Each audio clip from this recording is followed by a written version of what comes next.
In the first scene of the anime, some students are casually chatting, commenting on a couple of friends from the school they attend.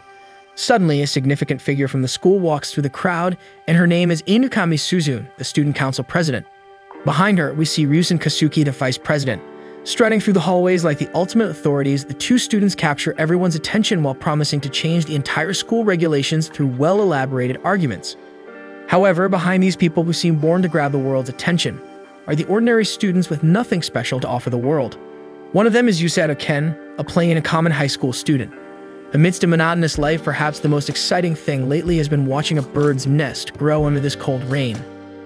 But the truth is, Yusato is not happy with this mediocre existence.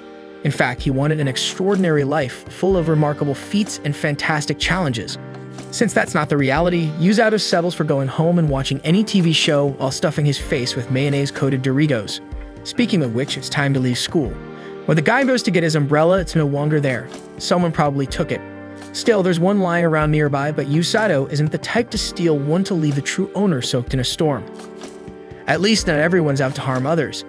Inukami and Kazuki, thinking of the student council's reputation, don't want one of the students to go home all wet. So the vice president lends his spare umbrella to the guy. Accepting the help, Yusato thinks that maybe this guy is alright after all. Just because he attracts a lot of attention doesn't necessarily mean he's arrogant. Moreover, even though the two have never spoken before, he knows Yusato's name and even asks if he prefers to be called by his first name or family name, Ken. The protagonist kindly chooses Yusato, and young Suzune approves the idea, leaving the boy blushing with her charm. Finally, the two most popular students in the school invite him to go home together, making the protagonist think that everyone will be jealous when they find out. So the invitation is accepted, and in the middle of the walk, Yusato admits he thought Kazuki was a bit arrogant because he only talked to the girls in the class, practically. Feeling slightly uneasy, the vice president responds that he talks more with them because they make an effort to interact. To Inukami, in other words, it seems no man cares to talk to him. As for the president, according to Yusato, he thought she was even more unapproachable. But the girl doesn't seem to understand why. So Kazuki speaks up to praise how brilliant she is in all subjects as well as incredible in any sport she plays. As if that's not enough, she's also beautiful inside and out. In other words, perfection in person. But Inukami doesn't like being treated that way and asks her friend to ease off the pressure. And right after that, Yusato takes the opportunity to ask if the two lovebirds are together, but both are clear in saying there's nothing between them and they only walk side by side because they are always dealing with council matters. Yusato feels a bit embarrassed for getting into this matter, but Inukami approves of the colleague's attitude because at least he didn't talk about them behind their backs.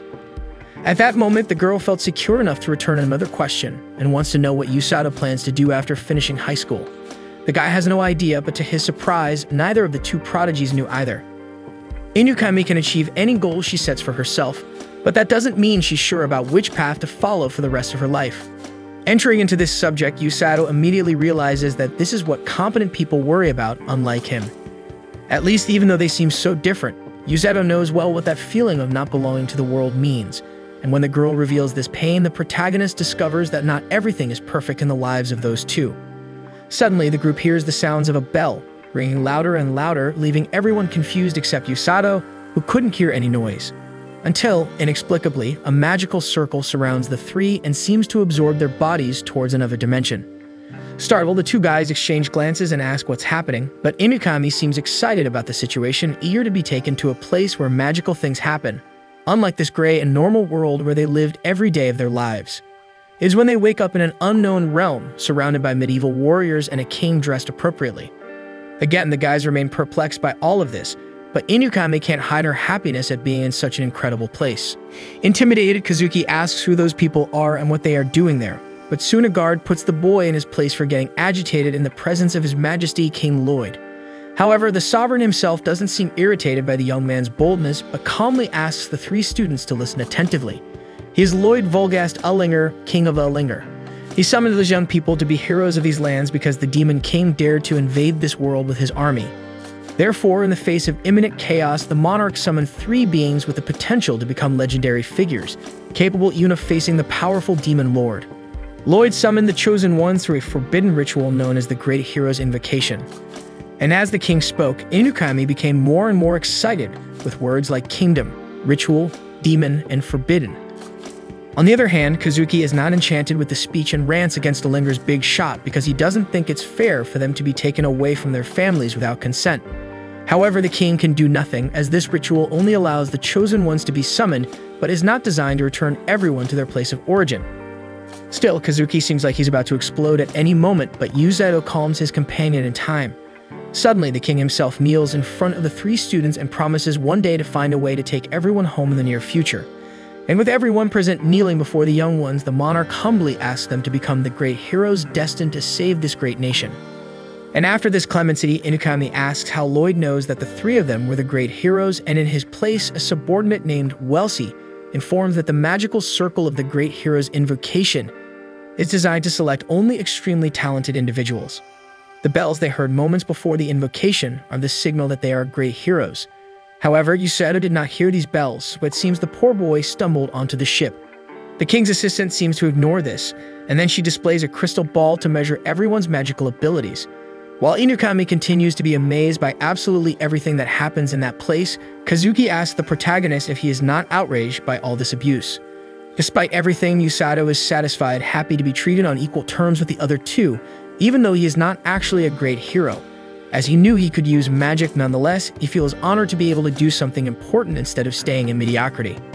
Surprisingly, the vice president of the student council praises the companion's attitude, but surely neither of them is as excited as Inukami. After all, the girl is acting as if she had eaten a mushroom from Wonderland. And as she was already in front of the crystal ball, adoring the artifact with incomparable passion, Welsi invites the girl to be the first to put her hand on the ball. Soon, the magical object reveals that Inukami Suzune has an affinity for thunder magic. In addition, it was identified that she has a lot of mana in her body. So the second one to take the test is Ryusen Kazuki, and the guy activates the light magic color. However, before the person in charge explains what that means, the council president interrupts and fantasizes that her vice will be able to shoot laser beams from his eyes and wield magical swords made of light. Upon hearing that nonsense, Yusato warns that the vice president didn't understand a thing she's saying, making the girl turn to him with a somewhat annoyed vibe and comment on how sharp the tongue of this cheeky young man is. But at the same time, she changes her attitude and admits she likes this blunt way of the protagonist. That said, the perfect image Yusato had of his crush goes completely down the drain. Anyway, Welsi explains that light magic is very rare and its primary function is to dispel evil, with its power being unmatched against demons. Finally, Yusato Ken gets ready to lay hands on the ball, and before rubbing his fingers on the magic artifact, he wonders if he really has any talent of that kind. And if he does, he commits to helping his new companions in the mission they were summoned to fulfill. With this courage, he reveals a beautiful green in the crystal ball, and despite this color bringing feelings of peace, harmony, and tranquility, Welsi seems to express the opposite of these emotions. Terrified, she grabs the guy by the arm and drags him back to the king. In front of the throne, she quickly explains that the test was successful with the two chosen ones, but when she was about to mention the third young man, the king interrupts with a joke, guessing that Yusato has an affinity for dark magic. At that moment, Welsi informs that he activated the green color in the crystal ball, and upon hearing this, the king frowns immediately and orders his subordinates to send Yusato away from the castle as quickly as possible. The guy is left baffled while everyone discusses what to do with him until the boy asks if there's anyone else with the same affinity. Before answering, the king starts to tremble, and nervously to the teeth, he reveals that there is one more person who awakened the green color. And at that moment, an imposing woman invades the throne room, knocking down the gate and asking the king where the chosen ones are.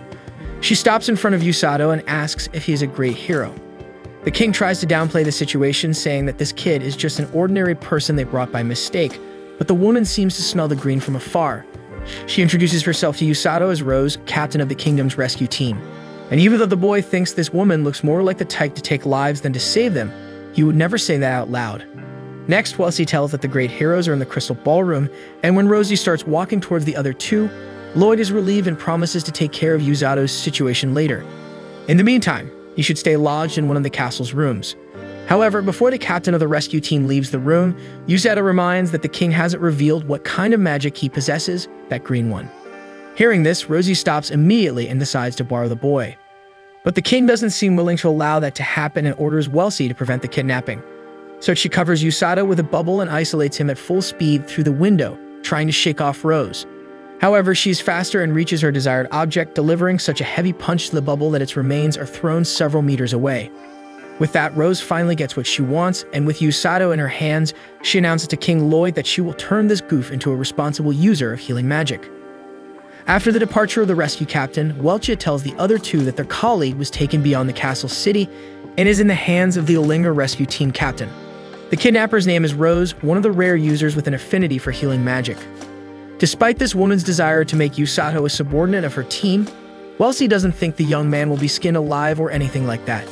Listening to the story, Inukami doesn't think it sounds too bad, but Welchia adds that Rose's teaching methods are, let's say, exotic. Meanwhile, already in possession of the young recruit, the captain informs her newest apprentice of his talent and explains that his healing gift is the reason he's being recruited into the rescue corps. Therefore, this house is now where he'll live during training. Now it's time to meet his new partners.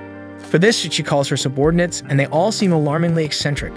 One by one, they introduce themselves and welcome the newcomer. The first was Tong, the bald giant.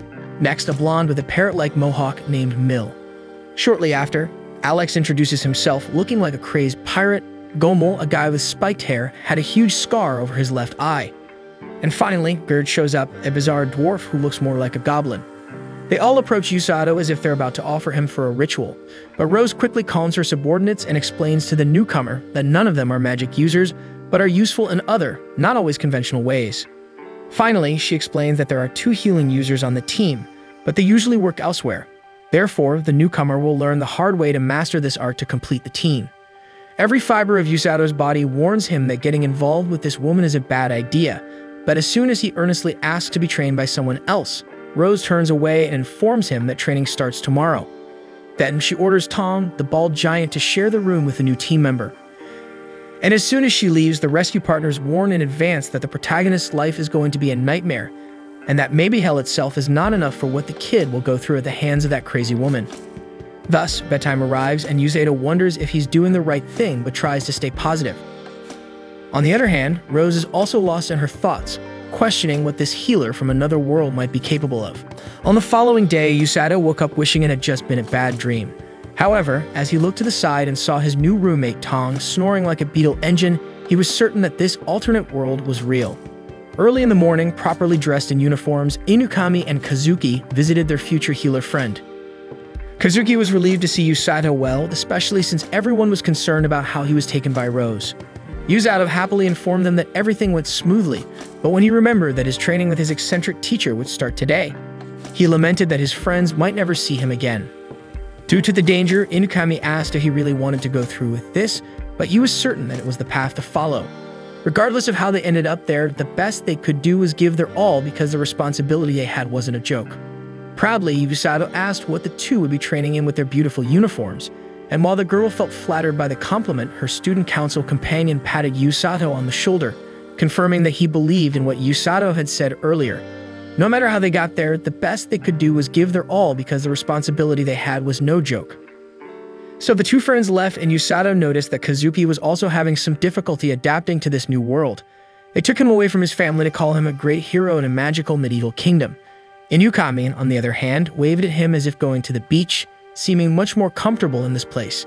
Anyway, Yusato's priority was to train hard to become strong enough to be there for them when needed. But for that, he needed to be approved by his new teacher, and speaking of her, Rose appeared at the door asking if the conversation with his peers was fruitful. Intimidated by the captain's presence, he snapped to attention, probably not saluting only because his arms were trembling too much for that. Rose noticed his disturbed behavior and tried to reassure him, saying that it wasn't a prison and he was free to see whoever he wanted. However, she made it clear that he could only do those things when he wasn't training. Then she handed him a diary to write down his training routine and how he felt about it. As for the training, the first session would begin after breakfast. With that, she left, and Yusato realized that the moment of hell had finally arrived. After breakfast, Yusato was worried about the hype that Tong and the rest of the class had built up, saying that the exercises would be insane, but this first one was quite calm. Meditating standing up with hands on his chest, Rose taught him to feel the mana flowing in his veins. Seeing a warmth emanating from his chest, Yusato could feel for the first time the connection he always had with magic. Furthermore, another way to evolve is by studying the history of the world he is in. Although Yusato thought he couldn't read that foreign language, Rose showed that summoned heroes are gifted with a translation magic as soon as they step into this territory. The teacher explained that the kingdom of Linger and the demon country are neighbors, making them the main targets due to their proximity. The book he just opened contains information about the different realms in the region, races, and social politics. Up to that moment, the guy was sure he would do well if the training was only like this. However, the very next day, he started working on that cricket chassis, running up the hill in a hurry. His muscles begged for mercy, and the boy fell flat on the ground. Rose didn't ease up and asked who told him to stop. When Yusato begged for mercy since his two knees were already gone, the teacher slapped his joints, making him roll in pain on the ground. However, like a child suffering just because he thinks he's suffering, he stops to feel his muscles and sees that this healing thing is for real. But with the little shoe the boy put on, Rose tells him to get back to work, and he continues his run with the certainty that he'll die at the hands of that woman. As he distances himself, she encourages him to run until he dies since she can revive him to keep running. On the fourth day of training, Yusato started running with his companions, and everyone left him in the dust from the short-legged to the chubby ones. Rose continued to make fun, saying she's keeping an eye on the snail with a lap behind. Yusato listened quietly but always saved the insults to pour them all into his diary. On the fifth day, he ran until the sun went down and sparks of his mana began to emanate from his body. On the sixth day, he ran in the rain and Rose warned that his speed was dropping. Distracted by the teacher, he stumbled and fell face first into the mud, and of course, he swore he would write all of that in his diary since he couldn't tell his teacher to go to that place. In this moment of anger, the guy's mana made a visible appearance, leaving him impressed with the magic coming from within him. On the seventh day, Rose casually kicked the boy's butt just to make him alert, and since Yusato was irritating the teacher too much, she decided to increase the difficulty of the training. As he never said anything to insult the teacher, the boy soon thinks she found out that he offends her in the diaries. But as she doesn't know how to read Japanese, maybe it's written on Yusato's forehead that he thinks she's a witch with a heart of ice. Whether discovered or not, Rose grabs the boy and tells him to keep running with the birds. And the next day, the teacher remains unaware of the boy, poking his butt so much that he thought his butt was going to become a base.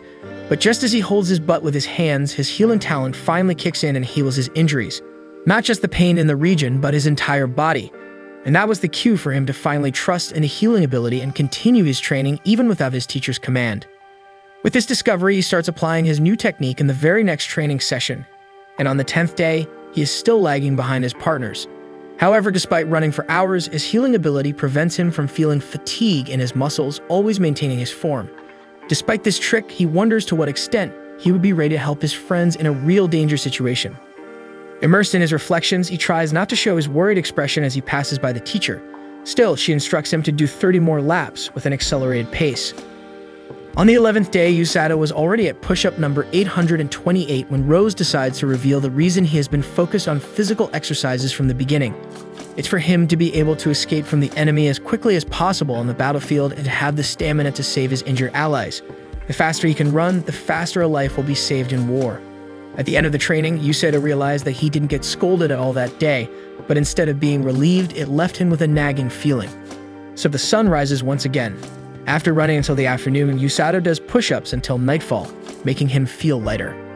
On the 13th day, Rose probably noticed this, so she added weights to the student's body. On the 14th day, Yusato's lunch disappeared. He asked the group if anyone saw his lunchbox as he left it on the table and only went to get a glass of water. Shamelessly, Tong admits that he ate it, but only because he thought no one wanted it since it was just sitting there. Unable to tolerate the disrespect, Yusato throws a glass of water at the bald guy who, seeing that the boy is really going to fight, determinedly leaves while Yusato keeps up with the pace even with the weights. A week later, Kazuki and Inukami visit Yusato again, accompanied by a stern-looking warrior who seemed to hold a high rank. Mill points to Rose's pupil, who is doing push-ups with the teacher on his back in addition to a cement block the size of a washing machine. Furthermore, she tells him to pick up the pace while calling him a caterpillar. Irritated, Yusato lets out an expression of anger, and Rose decides to ease up on the student, getting off his back and putting another block on top of the first one. Despite this, Yusato doesn't back down and continues with the push-ups, even though he can barely move. Rose sees the scene and acknowledges that she will probably be able to mold the kid into what she wants sooner than she thought. The boy's two friends are amazed at his capabilities, and Inukami checks out the guy's muscles. However, not everyone is satisfied with the rescue team captain's training method, so the gentleman grabs her by the collar and tells her to stop this whole circus unless she wants to ruin a Linger prodigy. Despite the man's aggressiveness, Rosie calmly asks the old Sigilis to let her go. She recognizes that he has authority with the sword comrades and all, but she's the one in charge there. Additionally, Rose intends to turn Yusato into her right-hand man, so it's ideal for him to undergo the most rigorous training. Yusato is surprised by this information, and Rose continues to praise the student's winning attitude, noting that he hates losing and never gives up. Besides, Yusato is a man who can certainly survive her training. Finally, she tells the student to rest and chat with his visitors, and Siglis leaves Suzune and Kasuki in charge of Princess Celia. With the students out of the way, Siglis continues the scolding, saying he received orders to put Rose back in the army, but he can't accept her transfer. In any case, the master clarifies that she couldn't accept it since her right eye is unusable. Meanwhile, the young heroes gather, and Kazuki explains that Siglis is the commander of Linger and the kingdom's strongest knight. It's this soldier who was training him and Inukami to handle a sword. Yusato is impressed by the wave the guys are catching, and then he asks who that young lady behind them is.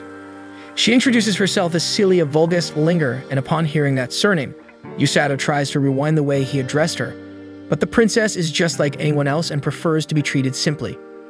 Moreover, she even brought a pie for the guys, proving that blue-blooded nobility can also be humble. During the snack, Kazuki asks Yusato if he trains at that intensity every day. He replies that not really, as today was much less intense, for example. Then he asks how the other two train, and Kazuki says their training is tough too, but Siglis and Welsi value the health and well-being of the students. Yusato likes that line of thinking, but unfortunately doesn't have access to it since Rose, according to him, is a troglodyte. Thus, he reaches out to grab another piece of pie, and upon seeing his friend's ripped triceps, Inukami decides to lift the boy's shirt to rub against that washboard's stomach. However, Kazuki interrupts in time and comments that Yusato must be suffering a lot, but the healer opens up, confessing that he thought a lot about running away but ended up convincing himself that he is evolving satisfactorily, even though his teacher is problematic. Additionally, he is getting along with the rescue team guys, so life isn't so bad. After all, he feels that one day his friends will become combat heroes and he will be in the rear, ready to ensure that no one gets hurt. After this brave speech, the repentant dog finally returns carrying a lunchbox for Yusato. However, the boy doesn't like Tong's attitude, acting as if he's doing him a favor even after stealing his lunch. In turn, the big guy also finds the returning companion strange, and the two solve the problem in the most peaceful way possible. And with everything at peace, Inukami and Kazuki decide to return to their lives in the castle. But before leaving, the girl reflects on why the three of them were summoned together to this world, and even though she is not clear on why this is happening, she is certain that everyone will do their best for the kingdom of Linger. Later, Yusato is relaxing in the bathtub, reflecting on how happy he was with the visit of his two friends, despite Inukami's somewhat intimidating demeanor. Nevertheless, she is right. His body has changed, he's faster, stronger, and his muscles regenerate even with this absurd training. As he vividly recalls, Rose taught that physical conditioning would be the salvation of wounded fighters, and their lives depend on it. Due to all this pressure, Yusato is unsure if he can bear the responsibility. After all, he may have strength and muscles, but the mind needs to develop at the same pace as war demands that maturity. Thus, another day dawns, and early in the morning, Rose throws Yusato's stuff on him and informs that they need to leave. The companions are excited about the journey, even though the young man himself doesn't know what's going on. At the kingdom gates, Rose intimidates the young Thomas with her desire to show the outside world to her pupil. Without hesitation, the guard fulfills the woman's wish and opens the gates. Thus, she takes her apprentice to a forest known as Linger's Darkness, famous for being full of monsters. Yusato's mission is not to return until he has hunted a grand grizzly. Desperate, Yusato argues that a blue grizzly becomes a grand grizzly after living for 100 years, and the book he read says that the blue is already quite dangerous. Still, even though he has gone through all this training without touching a weapon, Rose trusts her apprentice's talent to fight as much as to fly, so she throws her pupil into the infinite and beyond. As text falls from an endless height, Yusato could already see his face in the headlines about how Captain Rose of the Linger rescue team threw a subordinate into the atmosphere. But the young man refuses to die and uses his healing ability to absorb the impact of the fall as soon as he reaches the ground. The weight was so absurd that a small crater opened in the ground where he fell. Then he sighs in relief and thanks the heavens for surviving it. Afterward, he stands up and remembers that he can only return after doing what Rose said, but speaking of which, the image of a grand grizzly comes to his mind, making the boy shudder. However, he shakes his head and composes himself, trying to convince himself that he can handle any 2-meter-tall bear, having survived hell already. But at that exact moment, the bear itself emerges from behind the boy, and he reacts in the exact way a normal person would, then runs desperately into the forest. Despite the animal being much larger than he thought, Yusato still trusts his legs after so many days of intense training, so he tries to pick up the pace to outsmart the creature, but it still catches up to the healer. This makes Yusato rethink his strategy, and remembering how he suffered at the hands of Captain Rose, he is now certain that this little bear is nothing compared to facing Rose during all these days. With that in mind, Yusato Ken decides to break and confront the animal, challenging it to a one-on-one. However, two more blue grizzly have just arrived and started chasing the boy as well. This was the final warning the protagonist needed to really get out of there as fast as possible, and during his escape, he jumps into a massive waterfall to get rid of the pursuers. The bears are left behind and watch for a moment to see if they can spot their prey, but after a few seconds of frustration, they decide to leave. Meanwhile, Yusato is returning to the shore after sinking deep due to the height of the fall. In the late afternoon, he rests while his clothes dry and he reviews his equipment, emergency rations, a canteen, and a knife. As he gets nothing to light a fire, Yusato thinks about how his teacher must be a monster to leave him without this equipment. As night falls, Yusato decides to come up with a better strategy to hunt the bear, even without the certainty that he can really do it. Soon, he marks a tree to note the first day surviving in the forest and prepares to sleep. Hours later, the sun is back, so Yusato marks the tree again and puts his new plan into action. The first step is to find out where the enemy lives. After ruling out some places, he arrives in a forest with scratch marks everywhere. Realizing this, he sees a bush behind him starting to shake, so Yusato prepares his knife for the worst. However, it was just a small, injured rabbit hiding in the bush. As it comes out of hiding and exposes its injury to the healer, he heals the little creature's leg and continues his hunt for the grand grizzly, with the rabbit deciding to follow its healer. Worried about what could happen to the little one, Yusato tries to scare it away, as chasing a giant bear is not the safest activity for a rabbit. Despite his efforts, Yusato can't shoo it away, but soon discovers that the rabbit seems to respond to what he says, so he tries to find out through the bunny where the grand grizzly is. Then, following his new friend, he discovers the bear's den and realizes they are a family, recalling from a book that grizzlies usually roam in groups. The next day, another mark is made on the tree, and Yusato decides to drink untreated water since he was really thirsty and had no other choice by this point. In the meantime, the rabbit appears again near the boy, and as they are forming a friendship, Yusato takes the little one to observe the bears again. Returning to the den, he sees no change in the location since yesterday, and he even starts to feel sympathy for the blue grizzly. This feeling, combined with the fact that he made friends with the rabbit, makes Yusato realize that he's happy despite everything. But not everything is rosy, and as another day passes, the guy has a huge stomachache from drinking untreated water, and even his healing can't completely stop the pain. However, at that moment, his friend appears again and takes the human buddy to a clean water source, and Yusato feels very grateful. Despite this, the rabbit becomes tense for some reason and climbs a tree to protect itself, as it didn't show this much fear even for the grand grizzly. Yusato tries to imagine what kind of creature could evoke such fear in a little animal. Then a giant snake appears crawling through the forest, and Yusato almost loses his breath, trying to hold his breath as the monster passes by. Later, 4 days had passed since he met this snake, and Yusato still had mustered the courage to face the grand grizzly. On the contrary, the more he observed the bear family, the warmer his heart felt. However, he could only return after completing his goal, so something needed to be done. For this reason, he decides to prepare to defeat the grizzly the next day. But when the time comes, the rabbit does everything to prevent the healer from going on the hunt. Yusato understands that the rabbit only wants to leave after the rain, so he agrees to wait until it passes. Sometime later, the sun clears up again and Yusato goes for the battle, this time making it clear that he doesn't want to hear the rabbit convincing him not to do it since he needs to complete this mission to go home. Therefore, he goes to the bear's dwelling, but as soon as he arrives, he sees all of them lying on the ground lifeless, and Yusato knows that Rose will end him for letting his prey be killed by another aggressor. Examining the injuries of the grizzly family, the healer suspects that the giant snake caused it, and for fun, moreover, as it did meet the prey. During this analysis, the surviving grizzly cub emerges from the hiding place where it was sleeping, and its relatives lie lifeless before its eyes. Yusato's blood boils at this horrific scene, and aware that he cannot let all his efforts so far be in vain, he decides to avenge the bears. Meanwhile, the healer's friends are searching for him, and upon arriving at the boy's house, Tong explains that he left for training in a forest 10 days ago and has not returned. Inukami and Kazuki think this training is a bit excessive, but all the guys in the house can say is to ask them to wait for Rose to arrive, considering that she calls the shots around there.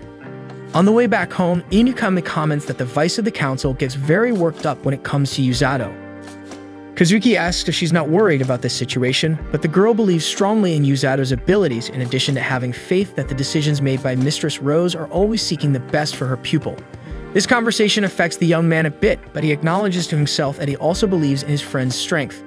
Meanwhile, Yusato is preparing for a deadly duel against the venomous creature. He eats, sharpens a combat spear made of wood, and stretches his body to achieve his best form. Having done this, he asks the rabbit to guide him to the enemy. Upon arriving, the little rabbit must flee to avoid getting involved in the problem. After a long journey, they finally reach the monster, which is about to devour the last member of the grizzly family. Yusato sees its immense size and feels terrible fear, but as a student of Professor Rose, he knows that nothing in this world can be more frightening than this, so he advances on the opponent. During the assault, the snake tries to swallow the human, but as soon as he dodges, he manages to pierce the animal's eye with his spear. The snake cries blood and strikes the boy with its tail, who uses his healing to mitigate the impact. However, this does not shake the protagonist, who now has the advantage of the blind spot on the enemy's right side, so he tries to concentrate his attacks there. However, the snake itself lures the target to its blind side and manages to bite his arm. Despite this, Yusato was holding his knife with that hand, so he uses his healing to numb the arm and force the blade into the creature's mouth. Despite this, the snake's venom had already spread throughout the protagonist's body, and his vision begins to blur in front of this monstrous enemy. However, the stomach pain he had after drinking untreated water turned out to be quite useful for this occasion, since the healing procedures for both cases are very similar. All Yusato needs to do is direct his healing from the inside out instead of the other way around. So he applies this method and returns to the fight after dispelling the venom. When the snake was about to hit the boy again with its long tail, a blue grizzly cub holds the blow and allows the human to pass.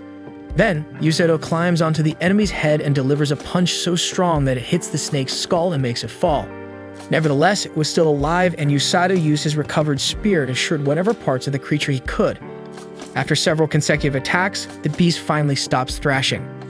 Exhausted but victorious, Yusato receives the affection of the blue grizzly cub once his family's revenge is consummated. Yusato would love to heal the bear at that moment, but dispelling its venom costs so much mana that he would need time to recover since he couldn't even move properly. And it was at that exact moment that the giant snake rises once again. Overwhelmed by despair, Yusato curses his teacher as a wild ogre for putting him in this predicament, and while the bear cub tries to get the boy out of there, the snake makes its final strike to end the story. But before it can devour its victim, Rose appears, crushing the beast's head and destroying it once and for all. Startled and relieved, Yusato asks what his teacher is doing there, and she informs him that her pet, Kukuru, warned her of the danger as he was assigned to watch over her student. Then, Yusato recalls that the rabbit appeared injured, but Rose explains that Kukuru pretended to be hurt just to gain the pupil's trust. In fact, Rose was prepared to intervene at any moment if things got too big. Afterward, she explains that this snake is one of the many creatures created by the Demon King, and since Sigilus couldn't defeat all of them in the last invasion, this creature probably escaped the forest. As for the Grand Grizzly, Rose didn't imagine it would be killed this way, considering that not even an entire elite troop would be able to take down that bear. Knowing this, Yusato asks how the heck the teacher thought he could face something like that, and she confesses that she didn't expect him to win the battle, but just to gain experience facing a creature much stronger than him. Moreover, Yusato's mission became quite interesting, so curious, Rose let things unfold. Yusato gets nervous about his tutor's negligence because he could very well have died in that battle, and the grizzly cub steals the boy's pains and growls at Rose. She comments that the little bear really developed an affection for him after everything that happened, and when the animal starts playing with Yusato, she notices how much she and Yusato are alike. For this reason, she orders the grizzly to accompany the boy and carry him back home. But instead of the bear carrying Yusato, she lifts everyone with one arm while commenting that she heard Yusato calling her a wild ogre. So she warns the boy that he won't be sleeping tonight. Later, Rose asserts that her pupil passed this test with flying colors. In other words, he is qualified to stand by her side on the battlefield. And even though he hasn't mastered the basics, he already has everything he needs, such as a body capable of enduring pain, excellent physical fitness, and a strong mental state. The other healing users are now on the same level as Yusato, so he should be proud to be at this level. Moreover, he should maintain this momentum in training because the demonic army is about to attack. Meanwhile, Amila Vergrit, the commander of the Third Army, asks a subordinate how the preparations for the attack on the kingdom of Linger are going, and the wound responds that the troops are ready to march when the order is given. Next week, we'll have more of this anime as soon as the new episode is released, so go ahead and subscribe to the channel, and don't forget to hit the like button below to support this video. See you guys.